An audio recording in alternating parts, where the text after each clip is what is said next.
వేడి వేడి చామదుంపల పులుసు తయారీ విధానం ఎలాగో చూద్దామా.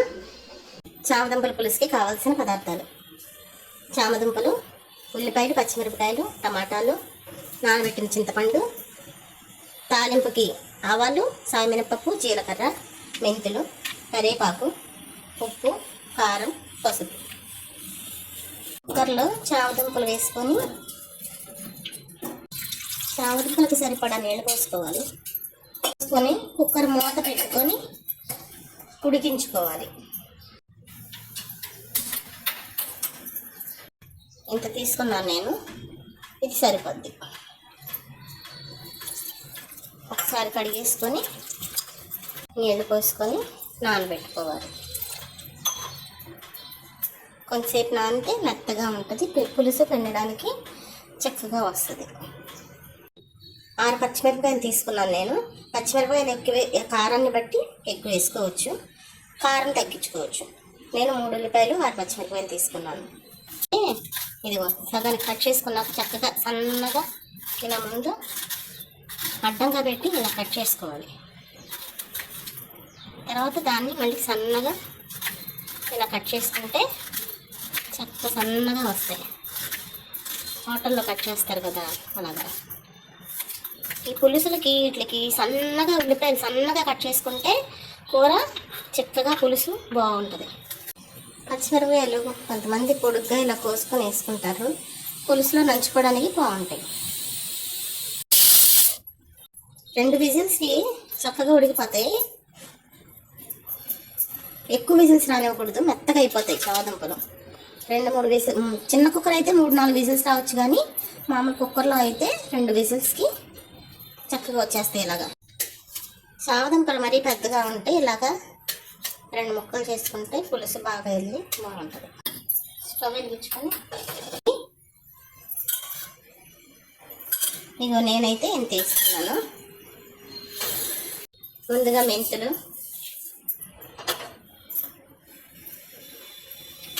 ఆవాలు, సాయమినపప్పు, జీలకర్ర,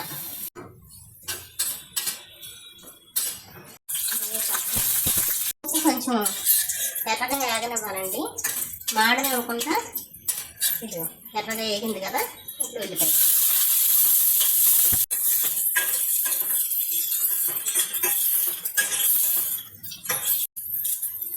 పసుపు, ఉప్పు ఒకసారి కలుపుకొని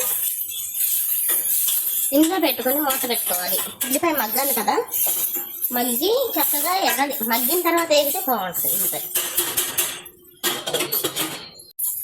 మగ్గింది కదా, ఉల్లిపాయ మగ్గిన తర్వాత కొంచెం హైలో పెట్టుకొని అప్పుడు ఎర్రగా వేసుకోవాలి. ఉల్లిపాయని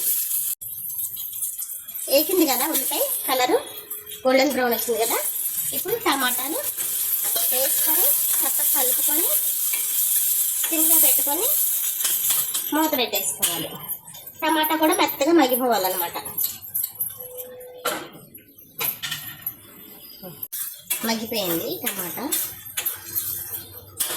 ఇప్పుడు చామదుంపలు వేసేసుకోవాలి.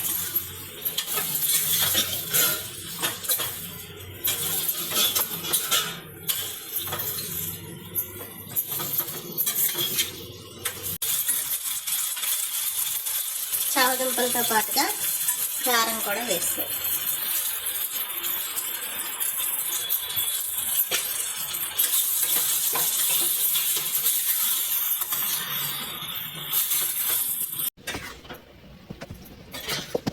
కారం అన్నీ వేసుకున్నాక చక్కగా కలుపుకొని కొంచెం వేగనివ్వాలి.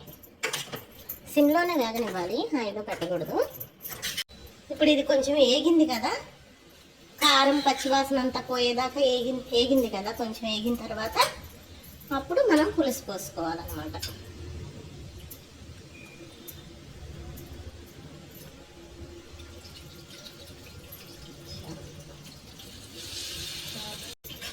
ఇదిగో చూడండి, పులుసు పోసుకున్నాక చక్కగా కలుపుకుంటే ఈ విధంగా వచ్చిందనమాట. కొంచెం ఇలా ఉంది కదా, కొద్దిగా మరిగితే పులుసు కొద్దిగా చిక్కబడుద్ది. ఇదిగో చిన్నది, కొంచెం ఎక్కువ వేయకూడదు, చిన్నది. పులుసులకి వాటికి చిన్న బెల్లం వేసుకుంటే మంచి టేస్ట్ వస్తుందండి. కొంచెం మరిగాలండి. మరిగిన తర్వాత కట్టేసుకోవడమే కొత్తిమీర వేసి. మరిగి ఇలా కొంచెం చిక్కబడ్డాక, మరీ చిక్కబడితే బాగోదండి. ఇలా కొంచెం చిక్కబడ్డాక కొత్తిమీర వేసుకొని దింపేయచ్చు.